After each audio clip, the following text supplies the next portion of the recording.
Mother-in-law, you finally picked up. Do you know how many times I have called you since this morning? You piece of shit woman. I told you I'm going to the beauty salon today. Now come home and walk my dog. Hey, are you listening to me? Are you deaf? You're starting to age too. Now come on home. I was so impatient when my mother-in-law called me during my father's funeral that I accidentally answered the phone on speaker, intending to hang up. The place was silent, and my mother-in-law, who did not understand the situation on the other end of the phone, thought I was the only one who could hear her voice on the phone and continued to yell at me. Everyone in the room froze, but only my father-in-law was burning with anger. My mother-in-law, I am so sorry for your loss. I am 47 years old and work in an office in a small company. On the other hand, my husband Jimmy is a graduate of a famous university, an engineer in a big company, and an elite who is assigned to lead a big project. Jimmy's family is what is called an elite family. His parents-in-law also graduated from a famous university, and although they are both about 80 years old and already retired, his father-in-law Matt was a corporate executive and worked very hard. And his mother-in-law Annie was a school teacher and continued working as a part-time teacher after turning 60. I am ashamed to admit that while Jimmy's family was an elite family, my family was a humble bakery. It was a reunion that made it possible for me, such an ordinary person, to marry Jimmy, who came from an elite family. It's been a long time. Haven't we seen each other since we graduated middle school? Jimmy and I were together through junior high school and separated from high school, but we started to keep in touch and hang out together after we reconnected at the reunion. At that time, we didn't have romantic feelings for each other, but after about 3 years, neither of us confessed to the other, and we naturally ended up going out together before we knew it. We must have felt that they were compatible and comfortable with each other.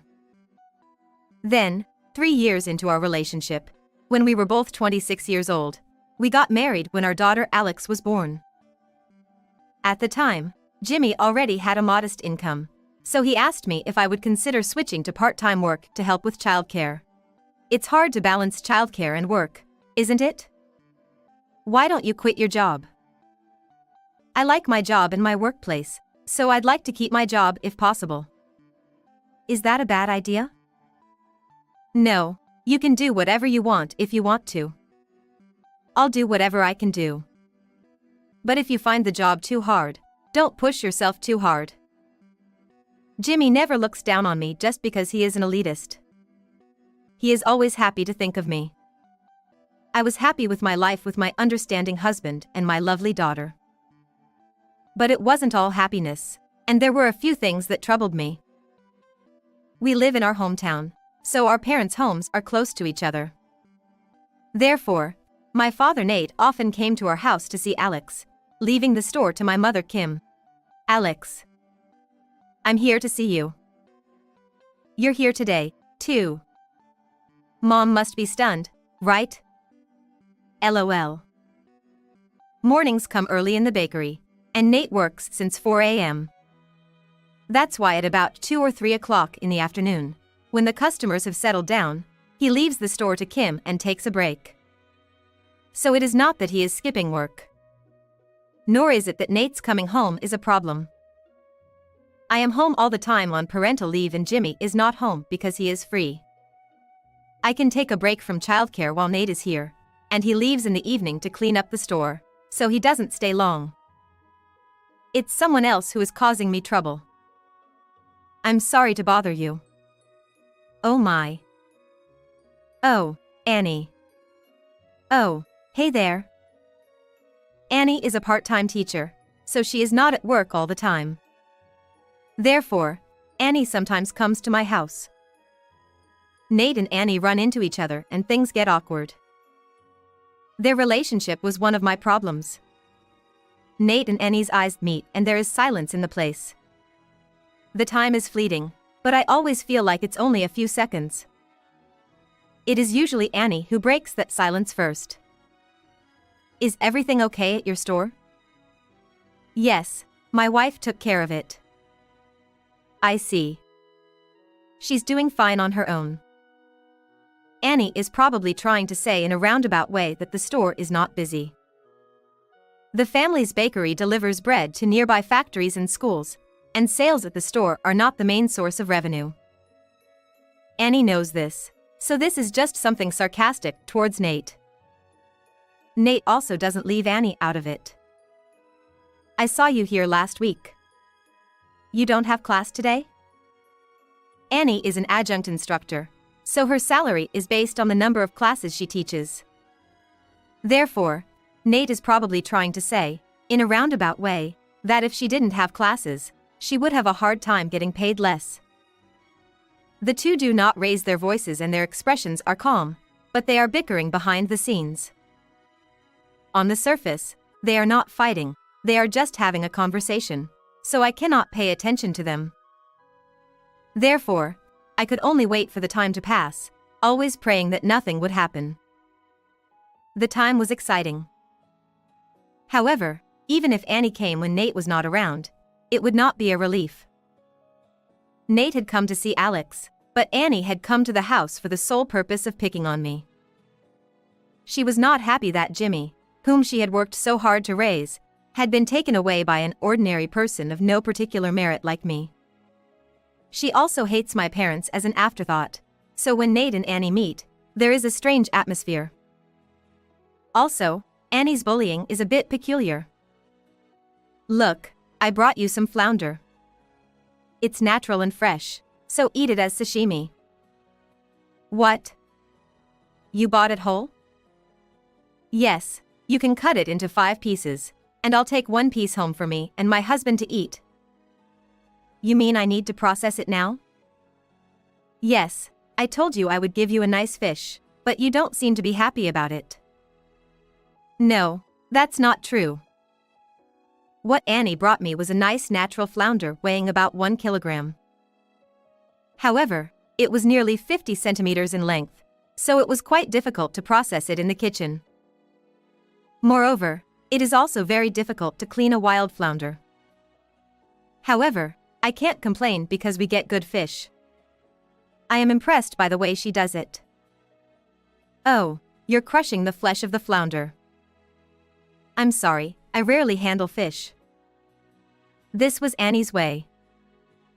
She makes me do difficult things, takes pictures of me laughing at my mistakes, and then goes around the neighborhood telling everyone I'm a useless wife who can't do anything. She's probably going to hide the part about today's flounder being difficult to handle and frame me by exaggerating the fact that I'm not good with fish and can't touch it. But I wish I could argue with Annie while successfully avoiding a head-on collision like Nate does, but I am not that dexterous. Therefore, I kept quiet and did as she told me.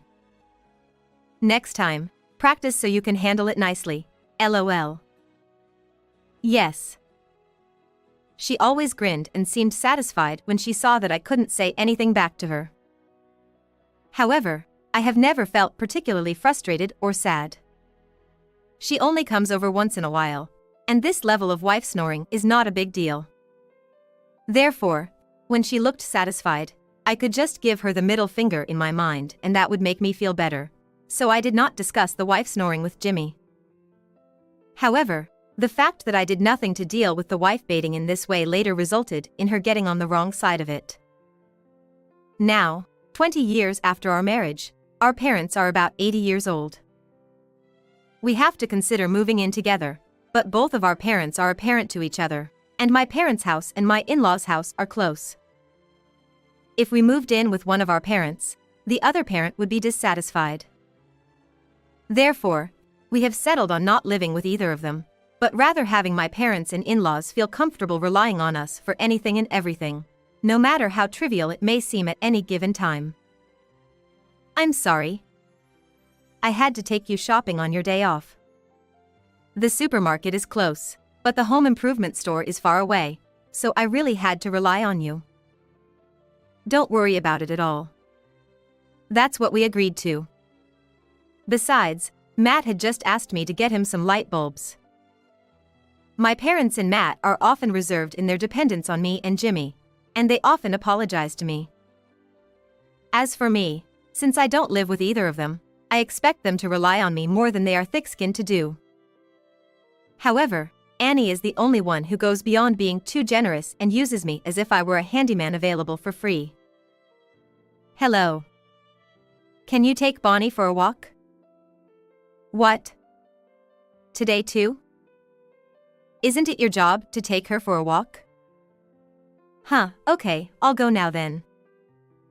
What did Annie think? She suddenly started buying a dog at the age of 80. There was no way she could take the dog for a walk every day on her own 2 feet. I would be called every morning and evening to drive 10 minutes to my parents-in-law's house just to take her dog for a walk. Thanks for taking her for a walk, lol. Annie.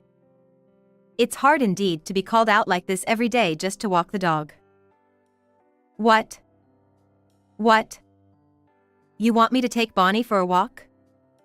You young people don't understand how hard it is for an old man to walk. Oh, no. I didn't mean it that way. I'm sorry. If you can't take her for a walk, isn't it strange to buy a dog in the first place? I feel like talking back to her, but when she uses my not living with her, my age, and my body as a shield, I can't say anything. I, like Nate, have the dexterity to say what I want to say immediately and in a roundabout way while avoiding a head-on collision. I wish I had it. When I got home after walking the dog, Jimmy was home from work and Alex was home from college. Did you get called out on dog walking again? Yeah. Mom really gets into trouble. Both Jimmy and Matt know that Annie has become selfish towards me. So they warn me about Annie, but there is no sign of her getting better. On the contrary, she doesn't seem to be aware that she is being selfish. I'm not relying on her because she tells me to feel free to rely on her for everything. That's the one thing she says back to Jimmy and Matt. I certainly want her to feel free to rely on me for anything. But that is for things related to her own life, such as shopping, going out, etc. It seems different to take care of her pet's life as well. However, Jimmy and Matt also have their heads in the sand, as Annie's argument is not entirely unreasonable. I guess her wife snoring towards me has become so ingrained in her over the past 20 years that she has come to believe that she can say or do anything she wants to me. The other day she called me to my in-laws' house to ask me to look for nail clippers because she couldn't find any. The wife snoring, which I used to think nothing of, has now, after 20 years, become very damaging to me physically and mentally. Mom, I heard Grandma called you out again for something trivial. Are you okay? I'm fine. Thank you. Alex worries about me a lot. Sometimes he handles things for me. Alex, I didn't call you. Now go get that stupid bitch. She asked for me again today. Well, if I alone can maintain the balance in the relationship between my parents, our family, and my parents-in-law by putting up with it, I am fine with that. But the time has come for that balance to be upset. Kim passed away. During the funeral, I cried remembering the way Kim looked when she was standing in the store. Nate and Alex cried too. Jimmy and Matt are also crying for me. But there is no Annie there. I'm sorry. My wife is not feeling well and she said she just can't come. If she is not feeling well, I don't blame her. We're old people now. LOL. Nate lightly jokes back to Matt, who looks apologetic. Although he must be feeling sad because of Kim's death, Nate is indeed a good guy who tries not to let others worry about him. The morning after the funeral, I was so sad that I couldn't sleep at all, and Annie called me. I thought she was calling to apologize for not attending the funeral, but I heard that if you spend $20 or more today at the store where you always buy clothes, you can get a small tote bag. Take me there at lunch. If you want a tote bag, I'll buy you one I like next time. I quickly hung up the phone without thinking. It was the morning after the funeral, right? Apparently the tote bag was very important to Annie. Half an hour after the call, the intercom rang. Since no one would bother to visit at a time like this, I assumed it was a sales call and ignored it. Both Jimmy and Alex seemed to think it was sales and ignored it. However, since they kept hitting the intercom repeatedly, I had no choice but to answer it. You finally picked up. What are you doing? Don't stay and answer it. Get out of there. What? Is this Annie? How dare you hang up on me? I told you to feel free to ask for anything. I'm going to the clothing store now. Take me. Still talking about the tote bag. Is it really that valuable? What's going on? I heard yelling from the intercom and Jimmy came over. After telling him what happened, Jimmy went outside and turned Annie away. I came all the way over here. Take me to the clothing store. You lying piece of shit.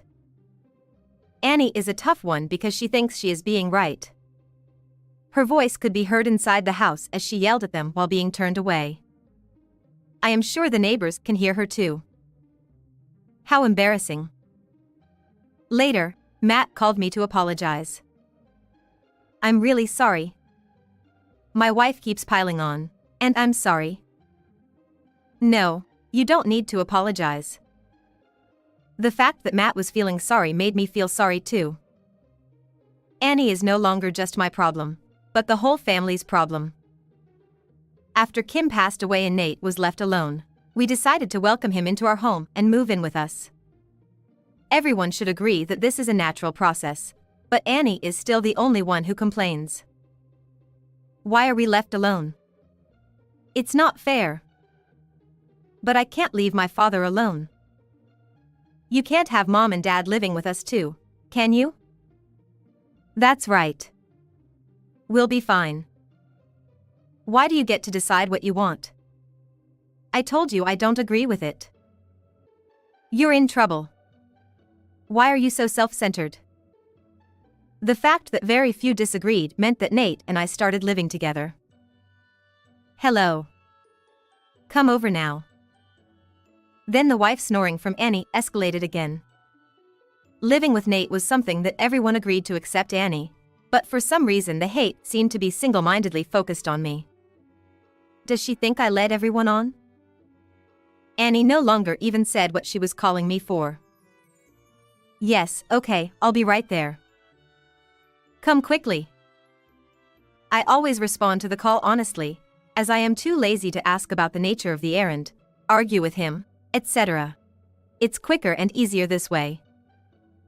So a year goes by, and things change again. Next, Nate passed away. Last night he went to bed as usual and never woke up. I don't think he thought he was going to pass away, because he had told me the other day that Alex would be graduating from college soon and getting a job, and he needed to prepare a job gift for her. During the funeral, I burst into tears remembering the way Nate used to bake bread. Alex was crying next to me and Jimmy and Matt were crying for me too. But again, Annie is not there. This time she's not feeling well again, apparently. She probably thinks that she doesn't like my parents anyway, and that it would be too much trouble to attend the funeral. It was lunch at the time of the cremation, but I was not very thirsty for food. Mom. You didn't eat anything yesterday, did you? Eat a little. I'm fine. Thank you. I should get back to the crematorium soon. As I was returning to the crematorium to collect the bones, I casually checked my phone since I hadn't looked at it once since this morning. Oh, there's an incoming call? Huh? What's this? I checked my incoming call log and found that I had 30 incoming calls from Annie per hour. She should have known that today was Nate's funeral. Could it be an emergency?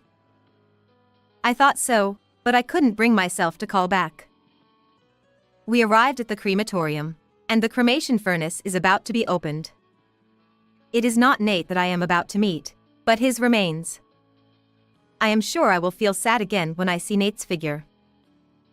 I prepared myself to face my grief by tightening my expression.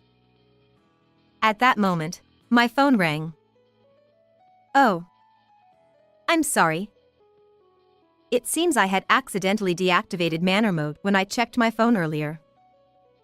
I hurriedly took out my phone and saw Annie's name on the screen. I hurried to hang up the phone, but in my haste I accidentally answered the phone again, this time on speaker. You finally picked up. Do you know how many times I've called you all morning? Pick up on the first try? You piece of shit. Annie's yell echoed through the quiet crematorium, and everyone present froze. The cremation workers were so surprised that they froze with their hands on the handles to open the cremation furnace. In such frozen air, only Matt was burning with anger. The crematorium is quiet because of the situation so much, but Annie, who doesn't understand the situation, she thought I was the only one listening and continued to yell at me. I told you last week that I was at the beauty parlor today. I can't believe you have a funeral on the same day of all days. The funeral will be over at night, right? You should come home early and take Bonnie for a walk. Are you listening to me? Are you deaf? You must be aging too because I told you so. Now come on home. Matt silently took the phone from my frozen, motionless hand and walked out of the room with the cremation furnace. What the hell do you think you're doing? Matt didn't just leave the room, he seemed to move a little further away to the lobby, but his loud yelling reached our ears. Jimmy and I gave a look that said this was a bad idea. This was an important moment to say goodbye to Nate, but we would have to go to him. I'm sorry. Please continue. Alex, me and Jimmy are going to Matt's place, so please take care of Nate. Okay. I hurry with Jimmy to the lobby. When we get to the lobby, Matt, who doesn't know how to operate my phone, is still on speaker yelling at Annie. Why are you even calling her at a time like this? Why are you on the phone? Could it be that you could hear me? Not just me. All of us could hear me. How much trouble are you going to cause me? I'm divorcing you. Matt seems quite angry and is even talking about divorce. Jimmy then tapped Matt on the shoulder from behind. When Matt turned around and looked at Jimmy's face, he looked aghast, came to himself, and stopped yelling. Jimmy silently takes the phone from Matt, who has cooled down a bit. Hello? Mom? You don't have to get a divorce, you're over 80 now, right? Isn't it? Right? Matt was just mad and he didn't mean it, did he? Oh, thank God. What are you relieved about? Instead, Dad's not coming home anymore. Starting today, he'll be living with us. Does that mean he is going to live with you? Just your father? Can you make such an important decision on your own without even consulting your wife? I interrupted Annie and Jimmy's conversation because this cohabitation was not something Jimmy decided on his own. It's not selfish. My daughter and I both agree. We had discussed and decided long ago that if my father passed away, I would move in with you and Jimmy. That means I can live with you, too, right? As my husband said earlier, I will only live with Jimmy.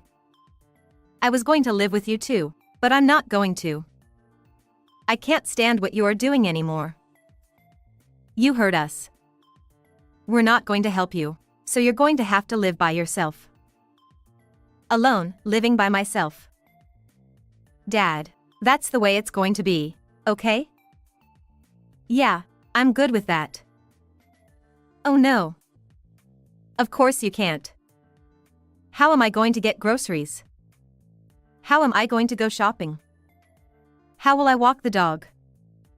If something happens to me, who am I going to call for help? I can hear Annie ranting and raving about something on her phone, but Jimmy ignores her and silently hands me back the phone. I hand the phone back to him. I took the phone and silently hung up. After the funeral, Alex and Matt went home and Jimmy and I went to my in-laws' house to get Matt's stuff. I'm sorry. I overstepped my bounds. I will change my attitude from now on. I apologize. Please forgive me. Ask your father to come back. Please don't leave me alone. Annie cried as we packed our bags, but Jimmy and I ignored everything. The only things we came to get were clothes and valuables, so the work was done in 10 minutes. We headed for the front door to leave my in-laws' house. Annie follows behind her, crying. I put on my shoes at the door and looked at her face. She had an expectant look on her face, as if she thought she would hear some words of forgiveness. Well then, take care. Sorry to get your hopes up, but I just wanted to say a final hello. She broke down in tears. She sat down on the spot. Annie is now 80 years old and living on her own. Matt gives her a monthly living allowance so she doesn't have to worry about money. However, it seems that she has a hard time doing anything, and it takes her more than twice as long to go shopping as it would take me to go to the supermarket, which takes me about 20 minutes to walk there.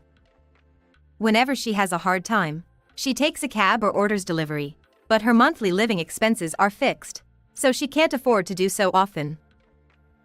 I am sure she also struggles with cooking, laundry, and cleaning. It is possible that she is unable to do it alone and her house is in disarray, but we no longer care what happens to it. However, it would be more painful for her to be cut off from us at the age of 80 and suddenly find herself alone than for the hardships she had to face in her life. She will be alone in her final days, and it is certain that those of us who should be grieving the most will not be at her funeral. Matt, on the other hand, has moved in with us and has been able to live with us without any problems. Alex is going to get a job soon and leave home, so it will be just me, my husband, and Matt from now on. Matt is doing well. Matt is doing well and takes care of the house while we are at work. Jimmy, did you clean up again? Why don't you just take your time? I'm being taken care of. Let me at least do this. Jimmy says that Matt feels more comfortable doing something, so I don't say anything and let him do what he wants. I am no longer getting phone calls from Annie, and Alex is about to get a job, and my childcare is finished. So I have a whole lot more time to myself and I am enjoying every day. After work today, I think I'll stop by a pastry shop and go home. What did you think of this story? And please subscribe to our channel. See you in the next video.